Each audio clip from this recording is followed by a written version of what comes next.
Welcome to Quack&Co, the board games channel, where every video is 10 minutes or less guaranteed. Or double your money back. And we are doing another Played It Once, the series where we believe that first impressions matter, so we thought we'd tell you about ours. Today we are talking to you about Gearworks. We played this for the first time at Gen Con. Yep. And it was a, holy cow, where did that come from, must-have type of game. Why isn't it more popular? Why isn't it more popular? These are the questions we're asking everyone around the world, and don't worry, I know, we've done 3 Played It Once. So far, we've been positive on all of them. We were taking our favorite games, our newest discoveries from Gen Con. We just did our big Gen Con haul video, and we wanted to highlight them here. We're going to have some coming down the line that are not as popular or positive. The first play was not the best play, but it was the last. Okay, Gearworks. You want to talk about why this is such an interesting game?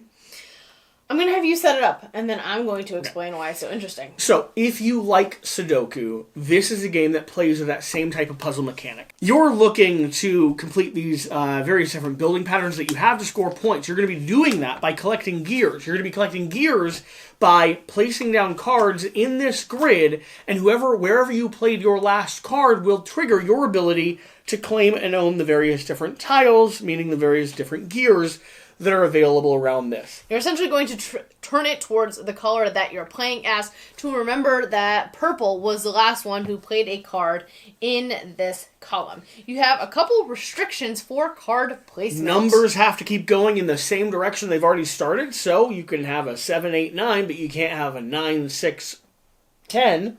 I was trying to mess it up. I kept wanting to go in the same. And colors. You can only have one of each color in the drop-down, in the column. And the row of numbers has to be consistent.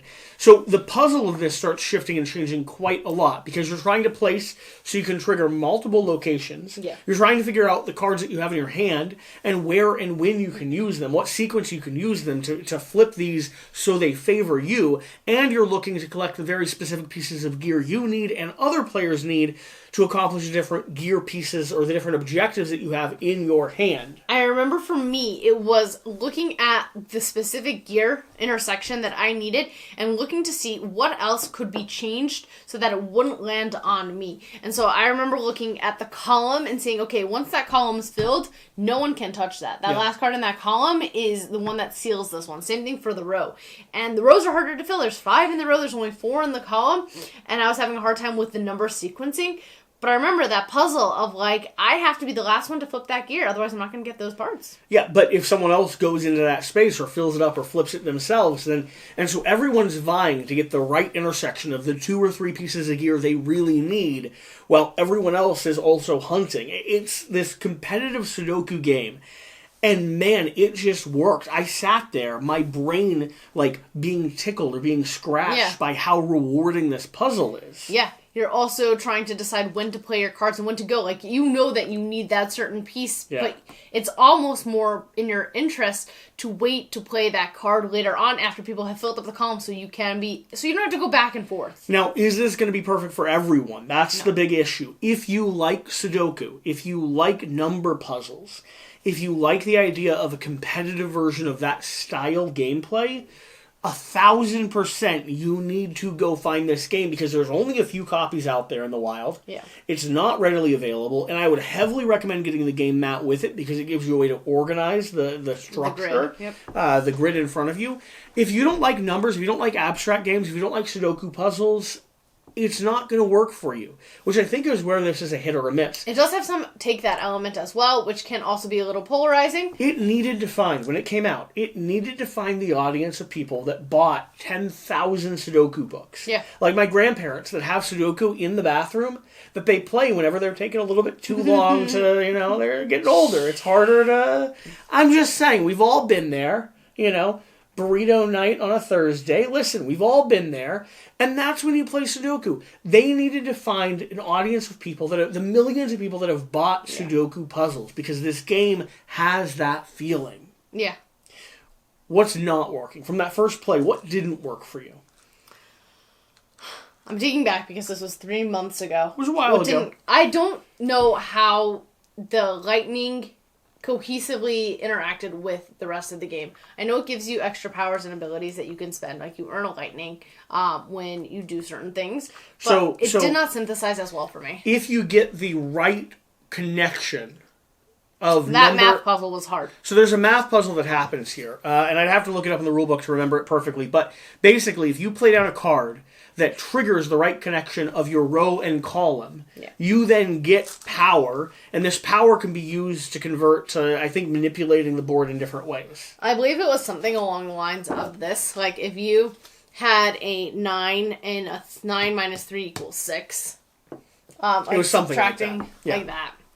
Yeah, there was an underlying puzzle here that was really satisfying. Yeah, yeah. And that took the thinkiness to a whole other level. I really liked it. Yeah. I spent the whole game engaged. Yeah. Yeah, I really did. Which is impressive for you. I like the components. I like the little gears. I think it's very tactical. It's very pleasing. I think it's very accessible in that sense. Yeah, rudimentary skills of math. It's again. You were very good at these connections. I remember that. I really liked him. It's not going to be perfect for everyone, but abstract little thinky puzzle, Sudoku style puzzle. Yeah, it's a hidden gem. I like the art style. It's a hidden gem. I like the black and white drawings of the gears that you're trying to make. Like an espresso machine, a submarine, goggles, and what you need to accomplish it, and to get your goals. Yeah, essentially. I think this could come back around, give it a different theme, update the art a little bit. I don't know. I'd love to see it take some more legs. Maybe get reprinted in a different style. Yeah. Give some cute little furry animals to it. Put it in a Barbie theme. I don't know. There's ways to make this work. Now you're just taking it. Barbies is very popular right now. Yeah. We haven't seen the movie yet. No, we have not. It might be great. And it might not. All right. Rating out of 10 with decimals. Remember, we're not heathens. Mm-hmm. This wasn't as big of a win for me as it was for you. I do have to play it some more.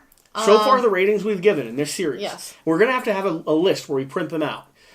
I gave a 7.9. 7.8. I gave a 7.8. I gave an 8.2. I gave a 7.8 and a 7.1. Yeah, and I gave a 7.5 and a 7.1. This is going to be a 6.1. 6.1. I think this is right between a 7.5 for me. Okay. 7.5 for me. We're right there. We're hovering in the really good game section. Where none of them have been masterpieces, but we're hovering in the if it's the right game for your game group, it'll be a favorite. I honestly think our game group would really like this as well. Yeah, I think so too. Okay, thank you for watching. Remember, first impressions matter, so we decided to talk about ours. And less time watching means more time playing. We're go play a board game channel. You should subscribe. No. Do it. Subscribe. Don't. Do it. No one else is. Don't do it. Save yourself. Help me. We'll see you later. Bye. Bye.